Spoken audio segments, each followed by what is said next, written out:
Hello friends, नमस्कार। जैसा कि आप लोग जानते हैं कि नोटिफिकेशन जारी हो चुका है एलटी, टीजीटी, पीजीटी का। तो आज हम सिलेबस के विषय में डिस्कस करेंगे। सिलेबस के पहले किस से गणित सिलेबस का, गणित में टीजीटी, पीजीटी गणित कैसे हम क्या क्या पढ़ें क्या ना पढ़ें। सबसे पहले यही सबसे ज़्यादा पॉइंट होता है, क्या पढ़ा जाए क्या नहीं पढ़ा जाए। उसके लिए हम लोग देखते हैं कि क्या प्रक्रिया होती है, कैसे करते हैं हम लोग। सबसे पहले तो प्रवेश के लिए यहाँ पे दिया गया है, प्रवेश लेने की प्रक्रिया क्या है यहाँ पे। तो व्हाट्सअप नंबर है, ये नंबर है 9415800659 पर आप इंट्री मैथ्स लिख करके व्हाट्सअप कर सकते हैं। इसके बाद कुछ विशेषताएं हैं हमारी जो कि किया जाएगा। संपूर्ण कोर्स परीक्षा से पूर्व पूरा कर दिया जाएगा आपको। अध्यायवार प्रश्नोत्तरी की जाएगी। 60 प्रैक्टिस सेट परीक्षा पर आधारित होंगे। गत वर्ष के प्रश्न पत्रों का विश्लेषण किया जाएगा। 3 अति संभावित प्रश्न पत्र सॉल्व कराए जाएंगे। हस्तलिखित नोट्स दिए जाएंगे। संपूर्ण नोट्स पीडीएफ फॉर्मेट में होगा। साप्ताहिक डाउट सेशन होगा। परीक्षा में 100% सफलता के लिए विशेष रणनीति क्या है। मीन्स सबसे मेन रणनीति ये है कि आपको सिलेबस जानना चाहिए कि टीजीटी, पीजीटी मैथ्स का जो सिलेबस है वो क्या है।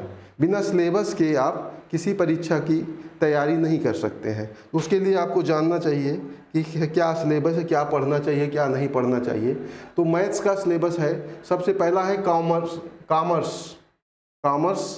मैथमेटिक्स। मतलब यहाँ पे कॉमर्स मैथमेटिक्स में क्या पढ़ते हैं हम लोग, work time and speed time. क्या पढ़ते हैं, work time and speed time. इसके बाद work time and speed time, फिर कंपाउंड इंटरेस्ट पढ़ा जाता है। फिर banking, taxation, flow illustration of elementary rules, ये पढ़ना होता है आपको कॉमर्स में। कॉमर्स मतलब वाणिज्य गणित। ये टीजीटी का सिलेबस है। ये टीजीटी का सिलेबस है, मैथ्स टीजीटी का। तो टीजीटी में होता है कॉमर्स में आपको work time and speed, compound interest, banking, taxation, flow illustration of elementary rules. इसके बाद आता है नेक्स्ट क्या है, स्टैटिस्टिक में क्या पढ़ा जाता है। स्टैटिस्टिक अगला है आपका जो पढ़ना होता है। स्टैटिस्टिक में फ्रीक्वेंसी डिस्ट्रीब्यूशन आपको पढ़ना होता है। Frequency distribution, graphical representation of statistical data, फिर measure of central tendency, measure of the deflection and birth death statistic index. ये आपको पढ़ना होता है स्टैटिस्टिक में। इससे कम से कम 4-5 क्वेश्चन रहते हैं टीजीटी में। पीजीटी का सिलेबस ये नहीं है, टीजीटी का ही है। इसके बाद अगला है अलजेब्रा ये कॉमन सिलेबस है। ये है आपका टीजीटी पीजीटी दोनों, टीजीटी एंड पीजीटी। ये टीजीटी पीजीटी दोनों में। इसके पहले जो हमने बताया वो सिर्फ टीजीटी का सिलेबस था। टीजीटी कुछ सिलेबस हमने सिलेबस को ऐसे डिजाइन किया है कि जिससे कि आपको टीजीटी, एलटी एंड पीजीटी की जो परीक्षाएं जो लोग देना चाहते हैं उनके लिए मैंने एक कॉमन सिलेबस तैयार किया है, जिससे कि आप लोगों को तीनों परीक्षाओं में आप प्रतिभाग कर सकें। इन सिलेबस के से बाहर कोई भी चीज़ नहीं होती है। हमने ऐसा सिलेबस को डिजाइन किया है। तो अब अलजेब्रा में आपको पढ़ना है सर्ट्स। इसके बाद पढ़ना है polynomials and their factors. Polynomial and factors आपने 9th में पढ़ा होगा। फिर logarithm, linear equation of two unknown quantities. इसके बाद greatest common and least common of polynomial means HCF and LCM आपको पढ़ना है। फिर simultaneous equation of their unknown quantities in n exponential. अगला है फैक्टर्स ऑफ क्वाड्रेटिक पॉलिनोमियल्स पढ़ना है। एंड क्वाड्रेटिक इक्वेशन आपको पढ़ना होगा। फिर ratios and proportions, ratios and proportions आपको पढ़ने होंगे अलजेब्रा में। अलजेब्रा में अभी और टॉपिक्स हैं, ये तो टीजीटी में आपका सिलेबस है, लेकिन पीजीटी में भी ये टीजीटी और पीजीटी कॉमन कोर्स है दोनों के लिए। फिर numbering system continued, algebra continued है, इसमें नंबरिंग सिस्टम आपको पढ़ना है। Number system set operation mapping पढ़ना है, मैपिंग आपको देखना होगा। इक्वेशन ऑफ थ्योरी, इसके बाद सिमेट्रिकल फंक्शन ऑफ रूट्स, या symmetrical function of roots, arithmetic progression, geometric progression and harmonic progression. फिर sum of series made up of terms of squares and cubes of natural numbers. जैसे summation, इसमें क्या है, summation n का मान, summation n square and summation n cube, इसकी value आपको find out, मतलब इसके बारे में आपको जानकारी चाहिए दी जाएगी। नेक्स्ट है परमुटेशन एंड कम्बिनेशन, अगला आर्टिकल है आपका परमुटेशन एंड कम्बिनेशन। फिर बायनॉमियल थ्योरम आपको पढ़ना है, बायनॉमियल थ्योरम।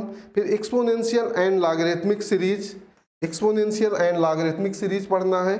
प्रोबेबिलिटी में theory of addition and multiplication पर क्वेश्चन आते हैं, यहाँ पे theory of addition and multiplication पर क्वेश्चन आते हैं, यहाँ पे प्रोबेबिलिटी में, तो ये अलजेब्रा के अंतर्गत आपको पढ़ना है। इसके बाद आता है डिटर्मिनेंट्स, अलजेब्रा के बाद आपका अगला टॉपिक आता है डिटर्मिनेंट्स। डिटर्मिनेंट सभी लोग जानते होंगे, इंटरमीडिएट में पढ़ा होगा, लेकिन ये टीजीटी पीजीटी भी दोनों में कॉमन सिलेबस है एलटी में, तो इसका डिफिनीशन, डिटर्मिनेंट्स की डिफिनीशन आपको पढ़नी चाहिए। फिर माइनस एंड कोफैक्टर्स के बारे में आपको जानकारी दी जाएगी यहाँ पे। फिर expansion of determinant of up to order 3x3 order के डिटर्मिनेंट्स के बारे में आपको बताया जाएगा, ये पढ़ना चाहिए। इसके बाद solution of linear equation by Cramer rule, solution of linear equation by Cramer rule, इसको आपको पढ़ना है, ये डिटर्मिनेंट्स के तहत पढ़ना है। नेक्स्ट है फिर टाइप्स ऑफ मैट्रिक्स, अगला टॉपिक है मैट्रिक्स जो पढ़ना है आपको। मैट्रिक्स पढ़ने के लिए आपको टाइप्स ऑफ मैट्रिसेस, पहला पॉइंट टाइप्स ऑफ मैट्रिसेस पढ़ना होगा। फिर addition and multiplication of matrices up to order third order की मैट्रिक्स का multiplication and addition and multiplication कैसे किया जाता है, इसकी जानकारी होनी चाहिए आपको। ट्रांसपोज ऑफ मैट्रिक्स क्या है, इसकी जानकारी होनी चाहिए। फिर symmetric and skew symmetric matrix क्या है, इसके बारे में आपको पता होना चाहिए, symmetric and skew symmetric matrix. फिर एडजॉइंट ऑफ ए मैट्रिक्स, अगला पॉइंट इसमें मैट्रिक्स में क्या पढ़ना है आपको, एडजॉइंट ऑफ मैट्रिक्स। फिर inverse of matrix, matrix solution of simultaneous equation in 3 unknowns. Rank of matrix पढ़ना है, रैंक ऑफ केले-हैमिल्टन थ्योरम पढ़ना है। केले-हैमिल्टन थ्योरम से आप क्या पढ़ेंगे, केले-हैमिल्टन थ्योरम से आता है कि इनवर्स कैसे फाइंड आउट करते हैं। बेसिकली ये केले-हैमिल्टन थ्योरम का यूज इनवर्स फाइंड आउट करने में अप्लाई किया जाता है। अगला ग्रुप थ्योरी, इसके बाद अगला टॉपिक है आपका, मतलब अगला टॉपिक ग्रुप थ्योरी से कम 7 से 8 क्वेश्चन मिलते हैं टीजीटी पीजीटी एलटी ग्रेड में। तो इसमें सेमी ग्रुप एंड ग्रुप्स के बारे में आप लोग को जानना चाहिए। सेमी ग्रुप्स एंड ग्रुप्स पर क्वेश्चन आते हैं। होमोमॉर्फिज्म, सब groups generated by subset and cyclic group के बारे में आपको बताया जाएगा। फिर ऑर्डर ऑफ एन एलिमेंट्स का ऑर्डर क्या होता है, इसके बारे में आपको जानना चाहिए। सब ग्रुप्स ऑफ साइक्लिक ग्रुप्स क्या है, साइक्लिक ग्रुप, सब groups of cyclic group. Cosets decomposition आपको पता करना चाहिए, कोसेट्स डिकम्पोजिशन। लेग्रांजेस थ्योरम, इसके बाद आपको लेग्रांजेस थ्योरम पढ़ना है। Normal subgroups and quotients groups, normal subgroups and quotients groups. Fundamental theorem of homomorphism, इसके बाद first and second isomorphism theorem. ये ग्रुप्स थ्योरी से है। ग्रुप्स थ्योरी में आपको कम से कम 5 से 7 क्वेश्चन आते हैं, तो इतना अगर आपने एक सिलेबस है टीजीटी पीजीटी एलटी ग्रेड का, ग्रुप थ्योरी का। इसको आपने अगर पढ़ लिया तो इसके बाहर से कोई क्वेश्चन नहीं रहता है। नेक्स्ट है लीनियर अलजेब्रा। अब ग्रुप थ्योरी के बाद लीनियर अलजेब्रा में आपको क्या पढ़ना है? Vector space. लीनियर अलजेब्रा में examples of vector space. Vector space higher mathematics है, जो कि आपको बीएससी में आप लोगों ने पढ़ा होगा, उसी का पार्ट है। तो example of vector space, linear combination of vectors.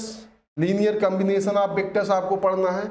Linear dependency and independence. Linear dependency and independent. Vector space कब लीनियर डिपेंडेंट होता है, कब इंडिपेंडेंट होता है, इसके बारे में आपको जानकारी दी जाएगी और ये पढ़ने की जरूरत है आपको। Now basis and dimensions. Basis क्या होता है वेक्टर स्पेस का एंड डायमेंशन क्या होता है, ये टॉपिक आपको पढ़ने की जरूरत है। Finite dimensional vector space. इसके बाद अगला टॉपिक आपको पढ़ना है फाइनाइट डायमेंशनल वेक्टर स्पेस। फिर सब स्पेस पढ़ना है। जनरेशन ऑफ सब स्पेसेस। जनरेशन ऑफ सब स्पेस कैसे बनाया जाता है सब space. Quotient space and direct sum. Direct sum ये सब चीज़ें आपने जब बीएससी कर रहे होंगे तो उस समय आप लोगों ने पढ़ा होगा, लेकिन वही सिलेबस यहाँ पे टीजीटी पीजीटी में है। इसके बाद linear transformation and matrices. Linear transformation में क्या पढ़ना चाहिए आपको? अलजेब्रा ऑफ लीनियर ट्रांसफॉर्मेशन क्या होता है, इसके बारे में जानकारी आपको चाहिए। Algebra of linear transformation. फिर fundamental theorem of homomorphism and its application. क्या? Fundamental theorem of homomorphism and its application आपको पढ़ना है। Dual space and dual basis. Dual space and dual basis क्या है, इसके बारे में जब बताया जाएगा। Transform of linear transformation. Transform of linear transformation. Linear transform को कैसे ट्रांसफॉर्मेशन कैसे ट्रांसफॉर्म करेंगे, इसके बारे में जानकारी चाहिए आपको। Matrix representation of linear transformation, मतलब लीनियर ट्रांसफॉर्मेशन का मैट्रिक्स रिप्रेजेंटेशन कैसे किया जाता है, इसको आपको पढ़ना है। Change of basis and its effect on matrix representation अगला टॉपिक आपको पढ़ना है, जो कि वो क्या है? Change of basis and its effect on matrix representation. Rank of linear transformation and matrix, this is very most topic. इस पर निश्चित क्वेश्चन आता है। Linear rank of linear transformation and matrix and nullity of linear transformation. Rank nullity theorem, this is very most important. This is very most important. ठीक है। Characteristic roots and characteristic vector क्या होता है, इससे eigen characteristic roots and characteristic vectors.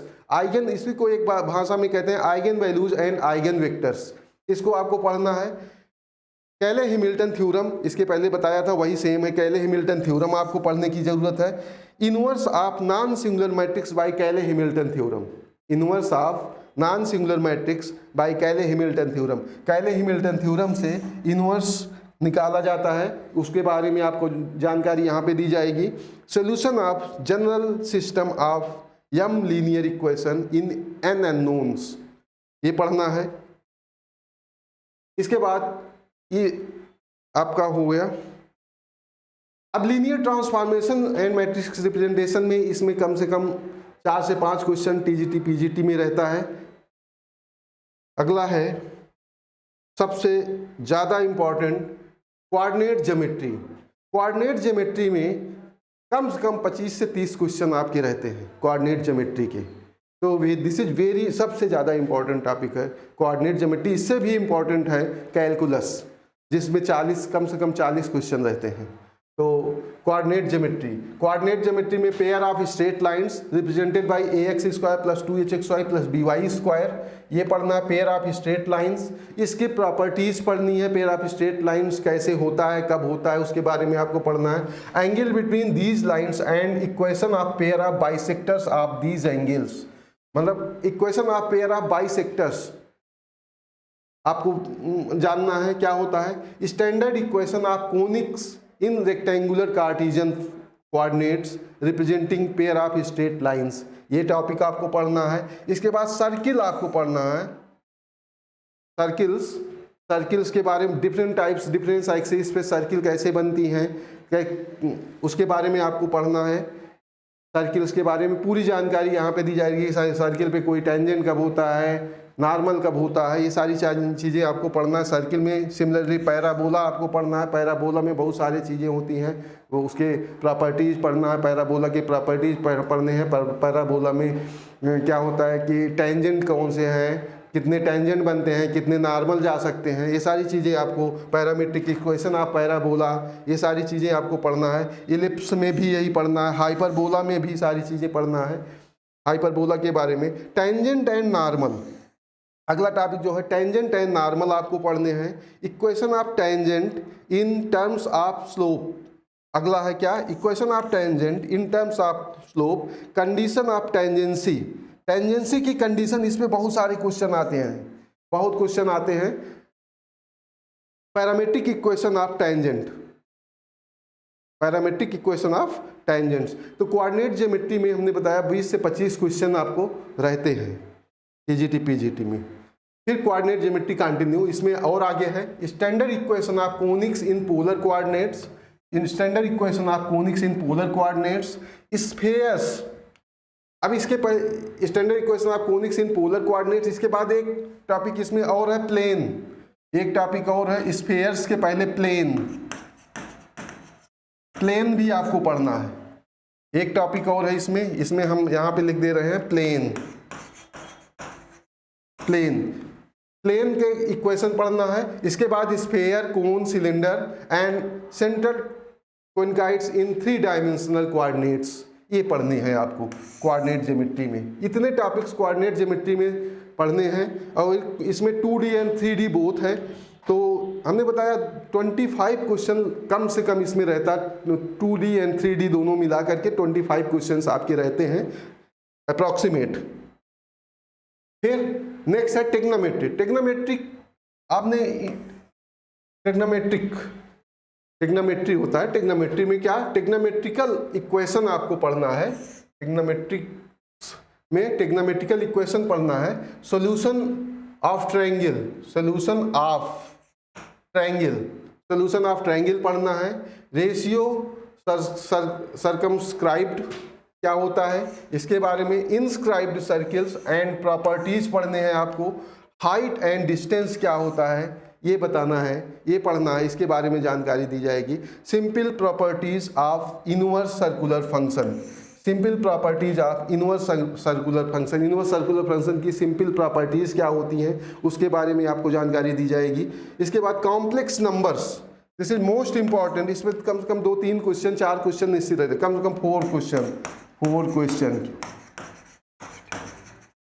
Question रहता ही है।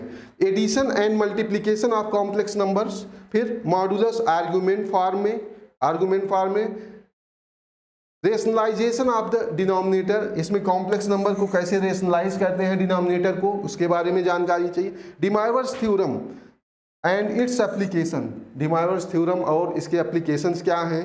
Roots of unity क्या है, रूट्स ऑफ इन, अब इसमें कॉम्प्लेक्स नंबर के ही 4-5 क्वेश्चन, कॉम्प्लेक्स पर ही 4-5 क्वेश्चन रह जाते हैं। इसके आगे भी हायर कॉम्प्लेक्स एनालिसिस आपको पढ़नी है, वो कॉम्प्लेक्स एनालिसिस आगे चल के उसके बारे में हमने डिस्कस किया है यहाँ पे, तो उसको आगे देखेंगे। इसके बाद ट्रिग्नोमेट्री में आगे कंटिन्यू क्या करें पढ़ना है, function of complex quantities, function of complex quantities में exponential, circular, hyperbolic and logarithmic function पे। लॉगरिथमिक फंक्शन में कॉम्प्लेक्स क्वांटिटीज जो होती है कॉम्प्लेक्स फॉर्म में होगी, इनको कैसे रियल एंड इमेजिनरी पार्ट में हम कन्वर्ट करें, रियल पार्ट क्या होगा, इमेजिनरी पार्ट कैसे निकालेंगे, तो ये चीज़ें इसके अंदर बताई जाएंगी आपको। Inverse hyperbolic function, this is very most important question, इसमें से एक question inverse, this is most important question है, ये इम्पॉर्टेंट टॉपिक है। इससे क्वेश्चन हर साल हमेशा रहता है, 2-3 क्वेश्चन रहता है सिर्फ इनवर्स हाइपरबोलिक फंक्शन पर, 2 से 3 क्वेश्चन रहता है। Separation into real and imaginary parts, वही बताया जो एक्सपोनेंशियल, सर्कुलर, हाइपरबोलिक, लॉगरिथमिक है, इसको कैसे हम रियल एंड इमेजिनरी पार्ट में कन्वर्ट करेंगे, ये चीज़ें रहती हैं, इसके बारे में आपको पढ़ने की ज़रूरत है। इसके बाद calculus, this is most important, very important, बहुत इंपॉर्टेंट है कि कैलकुलस पार्ट में बहुत कम से कम 40 क्वेश्चन मान के चलिए। कैलकुलस में 40 क्वेश्चन रहते हैं, सबसे बड़ा टॉपिक ये है और सबसे ज़्यादा क्वेश्चन ये कवर करता है टीजीटी पीजीटी में। तो इसमें डिफरेंशियल कैलकुलस में क्या पढ़ना है, फंक्शन ऑफ फंक्शन का डिफरेंशिएशन, सिंपल डिफरेंशिएशन पढ़ने हैं पहला। इसके बाद फंक्शन ऑफ फंक्शन के डिफरेंशिएशन पढ़ना है। Limits of a function, limit क्या होती है उसके बारे में जानकारी चाहिए। कंटिन्यूटी क्या है, कंटिन्यूटी, डिफरेंशिएबिलिटी, इन सब पे क्वेश्चन कम से कम इन दोनों को मिला करके 4 से 5 क्वेश्चन, 4 क्वेश्चन, 4 to 5, 4 से 5 क्वेश्चन रहता है लिमिट, कंटिन्यूटी एंड डिफरेंशिएबिलिटी को मिला करके। Algebraic differentiation of the function, इसके बाद सिंपल अलजेब्रिक डिफरेंशिएशन क्या होता है उसके बारे में जानकारी चाहिए आपको। Differentiation of trigonometric, exponential and logarithmic functions, ये आपको पढ़ना है डिफरेंशिएशन के अंतर्गत। मतलब ट्रिग्नोमेट्रिक फंक्शन इक्वेशंस जो होते हैं उनको कैसे डिफरेंशिएट किया जाता है, एक्सपोनेंशियल एंड लॉगरिथमिक्स इक्वेशंस को कैसे, फंक्शंस को कैसे हम डिफरेंशिएट करते हैं उसके बारे में पढ़ना है। लेबनीज थ्योरम ये है, इसको आप लोगों ने इंटरमीडिएट में नहीं पढ़ा होगा, बीएससी का पार्ट है। तो लेबनीज थ्योरम आपको वहाँ पे पढ़ा, ये दो फंक्शन का जब प्रोडक्ट होता है तो लेबनीज थ्योरम अप्लाई करते हैं जब n टाइम डिफरेंशिएट किया जाता है। लेबनीज थ्योरम का डिफरेंशिएशन nth डेरिवेटिव, ये nth डेरिवेटिव निकालने के लिए किया जाता है और 1-2 क्वेश्चन निश्चित रहता है इस पे। फिर रोल्स थ्योरम एप्लीकेबल किस फंक्शन पे होगा कि नहीं होगा उसके बारे में आपको जानकारी है, करना है। मीन वैल्यू थ्योरम, इसके बाद है Lagrange's mean value theorem, Taylor's theorem, फिर डिफरेंशियल कैलकुलस कंटिन्यूड है। फिर इसके बाद है टेलर्स थ्योरम आपको पढ़ना है। टेलर्स थ्योरम के बाद मैक्लॉरिन्स थ्योरम पढ़ना है, मैक्लॉरिन्स थ्योरम। फिर टेंजेंट एंड नॉर्मल, यहाँ पर भी कोऑर्डिनेट ज्योमेट्री में भी आपने टेंजेंट एंड नॉर्मल आपको पढ़ना है। एंड डिफरेंशिएशन में भी टेंजेंट एंड नॉर्मल का पार्ट है, जिससे कि हम टेंजेंट एंड स्लोप्स निकालते हैं, टेंजेंट एंड नॉर्मल उसमें कैसे इक्वेशन बनते हैं, इसके बारे में आपको पढ़ने की ज़रूरत है। अगला पॉइंट है मैक्सिमा एंड मिनिमा।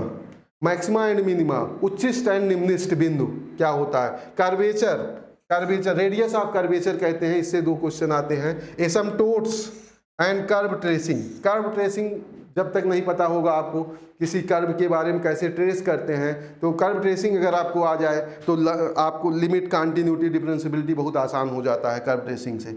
इसके बाद पार्शियल डिफरेंशिएशन आपको पढ़ना है। पार्शियल डिफरेंशिएशन नेक्स्ट है। अब इंटीग्रल कैलकुलस, ये तो था डिफरेंशियल कैलकुलस का पार्ट। अब कह रहे हैं इंटीग्रल कैलकुलस। हमने बताया कैलकुलस में सबसे मोस्ट इंपॉर्टेंट कैलकुलस पार्ट है, मोस्ट इंपॉर्टेंट, इसमें 40 क्वेश्चन कम से कम आता है।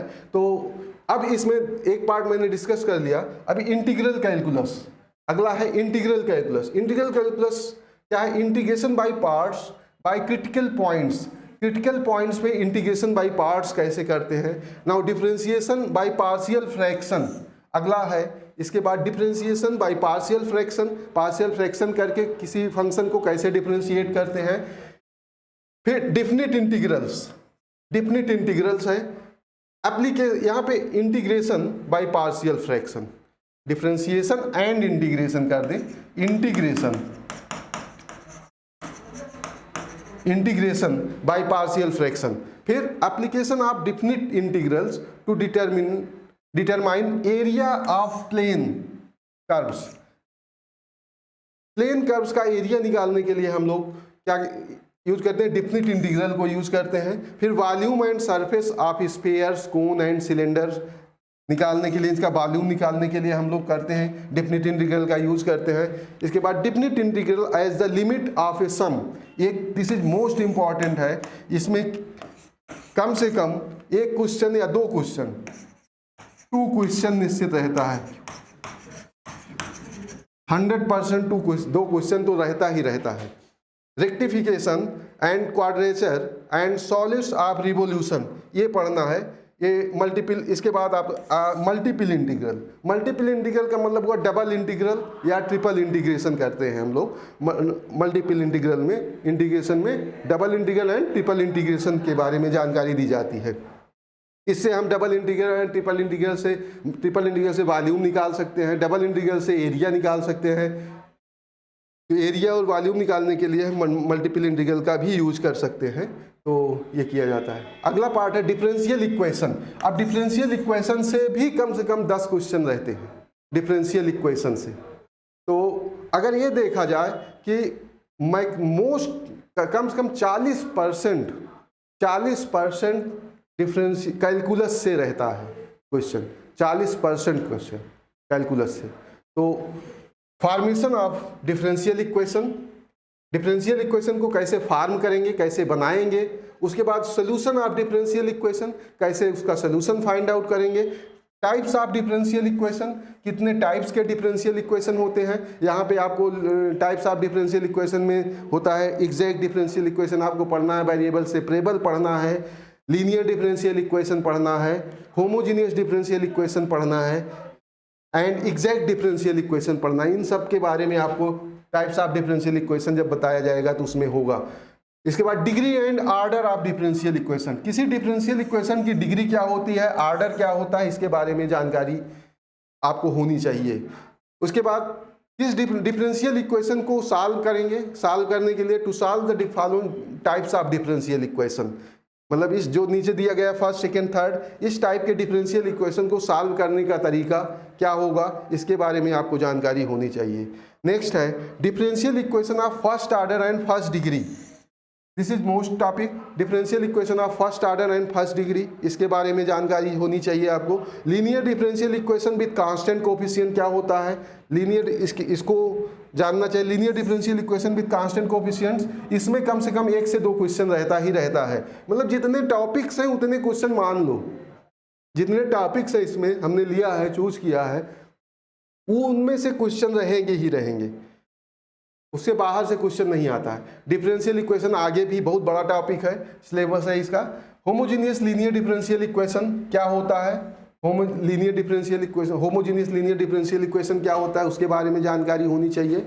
एक differential equation which are of the first order but not first degree, इसके पहले आपको पढ़ना था first order and first degree but not first order and first degree. अगला क्या है differential equation which are of the first order and but not first degree. Origin of linear partial differential equations of the first order, ये आपको पढ़ना है। इसके बाद singular solution, एक question 100%,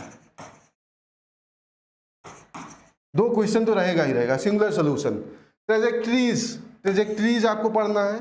Lagrange's method for p plus q equal to r, this is Lagrange's equation है, इसका solution आपको पढ़ना है, कैसे निकालेंगे। Lagrange's method of 2 independent variables, जब 2 इंडिपेंडेंट वेरिएबल हो तब उसको कैसे सॉल्व करेंगे, इसके बारे में आपको पढ़ना है। Charpit method for solving non linear partial differential equation, Charpit method का भी यूज करते हैं जब non linear partial differential equation होता है, तब चारपिट मेथड का यूज किया जाता है और उसके बारे में आपको जानना होगा। Charpit method for solving non linear partial differential equation of first order with variable coefficient होगा। फिर Monge's method for solving second order partial differential equation. अगला क्या पढ़ना है आपको, Monge's method for partial differential equations and equations of the type r r plus s s plus t t equal to v, इस type के differential इक्वेशन रहता है तो उसको मोगेज मेथड से हम लोग सॉल्व करते हैं। इसके बारे में आपको बेसिक नॉलेज, सब के बारे में बेसिक नॉलेज होना जरूरी है, तभी आप ऑब्जेक्टिव क्वेश्चन सॉल्व कर पाएंगे। और एक भी टॉपिक आपने स्किप किया, छोड़ा, तो आपका एक क्वेश्चन गया, समझ लीजिए। तो सारे टॉपिक्स को आपको कवर करने चाहिए पड़ेंगे। स्केलर एंड वेक्टर क्वांटिटीज, अब इसका अगला है वेक्टर एनालिसिस। वेक्टर एनालिसिस में क्या पढ़ना है, वेक्टर एनालिसिस में स्केलर एंड वेक्टर क्वांटिटीज आपको पढ़ना है, ठीक है। यूनिट वेक्टर क्या होता है, unit vector, equal vector, position vector, addition of vectors, unit vector, equal vectors and position of vectors. इसके बाद properties of addition of vectors, subtraction of vectors, multiplication of a vector by a scalar, किसी vector में किसी scalar से multiply करेंगे, किस rule के तहत कैसे करेंगे। Position vector of A point dividing A line in A given ratio, ये पढ़ना है। तो ये सारे टॉपिक्स मैंने लिया है जिससे क्वेश्चन आते हैं, और पूरा सिलेबस आपका कवर किया गया है, टीजीटी, एलटी, पीजीटी, एक कॉमन सिलेबस मैंने डिजाइन किया है। और इस सिलेबस को आप देखेंगे, अब कोई भी आप चाहे टीजीटी का सिलेबस निकालेंगे, चाहे एलटी का अलग निकालेंगे, चाहे पीजीटी का निकालेंगे, इनके बाहर से कोई सिलेबस नहीं जाएगा। रेसिप्रोकल सिस्टम ऑफ वेक्टर्स पढ़ना है आपको। इसके बाद condition of collinearity and coplanarity of vectors पढ़ना है। Condition gradient of vectors, divergence of vectors, curls of vectors, ये पढ़ने हैं। And Green's theorem, Stokes theorem and divergence theorem, ये तीन थ्योरम्स पढ़ने हैं वेक्टर एनालिसिस के तहत। इसमें इतना पढ़ने की, वेक्टर एनालिसिस में इतना पढ़ेंगे तो आपको वेक्टर एनालिसिस से कोई क्वेश्चन बाहर नहीं जा पाएगा आपसे। फिर स्टैटिस्टिक में क्या पढ़ेंगे? Equilibrium of bodies with 3 forces, इसमें लामी थ्योरम आता है, उसको पढ़ना है। General conditions of equilibrium under A coplanar forces system. Centre of gravity आपको पढ़ना है। Centre of gravity in 2 and 3 dimensions, centre of gravity of 2 and 3 dimensions. Common catenary के बारे में जानकारी आपको होनी चाहिए। स्टेबल एंड अनस्टेबल इक्विलिब्रियम क्या है, इसके बारे में जानकारी आपको होनी चाहिए। तो ये स्टैटिक्स में इतने टॉपिक्स हैं जिसको पढ़ेंगे। स्टैटिक्स से बहुत ज़्यादा क्वेश्चन नहीं आता है, 5-7 क्वेश्चन मुश्किल से रहता है, 5 से 7 क्वेश्चन। इसके बाद डायनेमिक्स में है motion in a vertical plane under gravity, motion in a vertical plane under gravity. इसके बाद मोशन ऑफ प्रोजेक्टाइल, इस पे तो एक क्वेश्चन निश्चित रहता है, 1 क्वेश्चन 100%, एक क्वेश्चन निश्चित रहता है, 1 क्वेश्चन, एक क्वेश्चन रहता है। फिर वर्क पावर एंड एनर्जी पे क्वेश्चन रहता है। Conservation of momentum and energy आपको पढ़नी है। Direct impact of smooth bodies direct कैसे इंपैक्ट करती हैं, कैसे कोलाइड कर कैसे टकराती हैं, उसके बारे में आपको, उसकी प्रॉपर्टीज के बारे में आपको पढ़ना है। Moments and product of inertia, एक क्वेश्चन तो 100% रहता ही रहता है। Principal axis, momental ellipsoid and D'Alembert principle, ये आपको इतना डायनेमिक्स के अंतर्गत पढ़ना है। इनमें से 4-5 क्वेश्चन आपके रहेंगे। डायनेमिक्स से भी 5 से 7 क्वेश्चन, मतलब स्टैटिक्स और डायनेमिक्स अगर मिला लिया तो 10 क्वेश्चन रहता है। फिर टोपोलॉजी, ये टॉपिक है आपका पीजी लेवल का।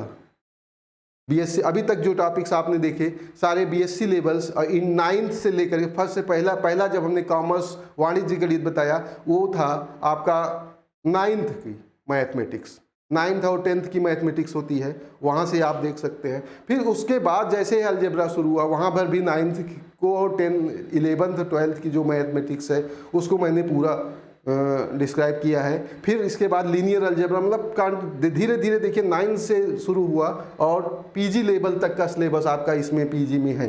ये टोपोलॉजी है, ये आपका टीजीटी में नहीं है, ये पीजीटी का सिलेबस है, ओनली पीजीटी, ये पीजीटी का सिलेबस है, टीजीटी का सिलेबस टोपोलॉजी नहीं है। तो पीजीटी मेट्रिक स्पेस, टीजीटी में ये मेट्रिक स्पेस में मेट्रिक पढ़ना है। Euclidean space, bounded and unbounded space. इसके बाद स्फेयर्स और balls, open set, closed set, neighbourhoods, accumulation points, adherent points, ये सारी पढ़ने हैं। इसके बाद क्लोजर क्या होता है, closure point, interior point, exterior point and boundary of a set, ये पढ़ना है। डेंस सेट क्या होता है इसके बारे में। Sequence and subsequence in a metric space पढ़ना है। कॉची सीक्वेंस पढ़ना है। कंप्लीट मेट्रिक स्पेस पढ़ना है। Completion of a metric space क्या होता है, इसके में कंटिन्यूटी का पार्ट आता है। Continuity in metric space and topological space क्या होती है, continuity in metric space and topological space. फिर कनेक्टेडनेस एंड सेपरेटेड सेट्स, ये पढ़ना है। कनेक्टेड एंड डिसकनेक्टेड सेट्स, ये पढ़ना है आपको। इसके बाद है continuity and differentiability complex analysis. ये कॉम्प्लेक्स एनालिसिस पीजी लेवल का, ये पीजी का सिलेबस है, पीजीटी के लिए होगा एंड एलटी में भी रहता है, एलटी में, टीजीटी में नहीं है, पीजीटी एंड एलटी का सिलेबस है ये। तो कॉम्प्लेक्स एनालिसिस में continuity differentiability of a function of a complex variable, continuity and differentiability of a function of complex variable. इसके बाद है एनालिटिक फंक्शन क्या होता है। एनालिटिक फंक्शन के बारे में आप लोगों ने सुना होगा, जो लोग बीएससी या एमएससी किए, पीजी किए होंगे वो कर सकते, वहाँ पे है, पीजी सिलेबस में है। Cauchy Riemann equations and necessary and sufficient conditions for analyticity, मतलब किसी फंक्शन को एनालिटिक होने के लिए क्या नेसेसरी कंडीशन एंड क्या सफिशिएंट कंडीशन होती है, इसके बारे में आपको पढ़ने की ज़रूरत है। प्रॉपर्टीज ऑफ कॉन्जुगेट फंक्शन क्या होता है, प्रॉपर्टीज ऑफ कॉन्जुगेट फंक्शंस क्या होता है, इसको आपको पढ़ने की ज़रूरत है। मिलने-थॉम्सन मेथड्स, मिलने-थॉम्सन मेथड का यूज किया जाता है एनालिटिक फंक्शन को फाइंड आउट करने के लिए। मिलने-थॉम्सन मेथड का use analytic function find out करने के लिए किया जाता है। फिर पावर सीरीज, पावर सीरीज पढ़ना है। सर्किल ऑफ कन्वर्जेंस पढ़ना है। मैक्सिमम मॉडुलस थ्योरम पढ़ना है and Cauchy's integral theorem, Cauchy integral theorem पढ़ना है इसमें। नेक्स्ट है काशी इंटीग्रल फार्मूला आपको पढ़ने की जरूरत है। लॉरेंट सीरीज, अगला है Laurent series and Taylor series, इसी में होता है पोल्स एंड जीरोज, अगला टॉपिक हो जाएगा poles and zeros of meromorphic function. Poles and zeros, poles ही डिफाइन करता है सिंगुलरिटीज, आगे residues at a singular points. अब पोल्स में डिफरेंट कंडीशन पे सिंगुलरिटीज होती है, रिमूवल सिंगुलरिटी होती है, आइसोलेटेड सिंगुलरिटी होती है, जिसके बारे में आपको पढ़ने की जरूरत है। अब यहाँ पे रेसिड्यू एट ए सिंगुलरिटी, किसी सिंगुलर पॉइंट पे रेसिड्यू किसी फंक्शन का क्या होगा उस जानने की जरूरत है। And residue at infinity, residue at infinity क्या होगा इसको जानने की जरूरत है। Calculation of residue in special cases, calculation of residue in special cases.